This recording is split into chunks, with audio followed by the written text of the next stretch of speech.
Lahore police ने चीनी बाशिंदे के घर वारदात करने वाले मुलजिमान को गिरफ्तार कर लिया। घर के मुलाजिम ही चोरी की वारदात का मास्टरमाइंड निकला। वसीम रियाज की रिपोर्ट।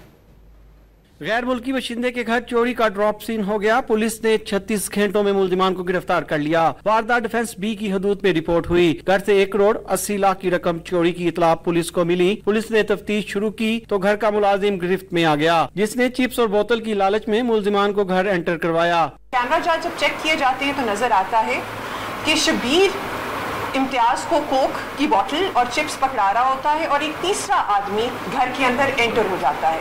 इस बात के ऊपर एम्फसाइज करने का मकसद ये है कि हम वो लोग जो घर में गार्ड्स रखते हैं उनको एहसास दिलाएं और जो सिक्योरिटी एजेंसीज गार्ड रखवाती हैं उनको इस बात का एहसास दिलाएं कि आपके जो सिक्योरिटी गार्ड्स हैं वो कभी कभी एक कोक की बोतल और एक चिप्स के पैकेट पे भी बिक सकते हैं। पुलिस ने एक को गिरफ्तार करके दूसरों को भावलपुर से गिरफ्तार करके 1 करोड़ 20 लाख रुपए बरामद कर लिए।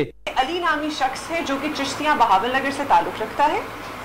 वहाँ टीम जो है वो तश्कील दी जाती है। पेटी से जब अमाउंट जो है वो बरामद होती है तो वो 1 करोड़ 20 लाख रुपए की होती है। उसके बाद वो इंकशाफ करता है इंटेरोगेशन के बाद कि ये दोनों भी हमारे साथ इन्वॉल्व थे। सारी इंफॉर्मेशन जो थी वो इम्तियाज ने और शबीर ने दी और उनके कहने के ऊपर ही मैं आया और मैं चोरी करके पैसे लेके गया। पुलिस ने मुलजिमान से बरामद होने वाली रकम गैर मुल्की बाशिंदे के हवाले कर दी, जबकि मुलजिमान को मजीद तफ्तीश के लिए इन्वेस्टिगेशन विंग के हवाले कर दिया गया है। कैमरामैन फैसल रजा के साथ वसीम रियाज, डॉन न्यूज, लाहौर।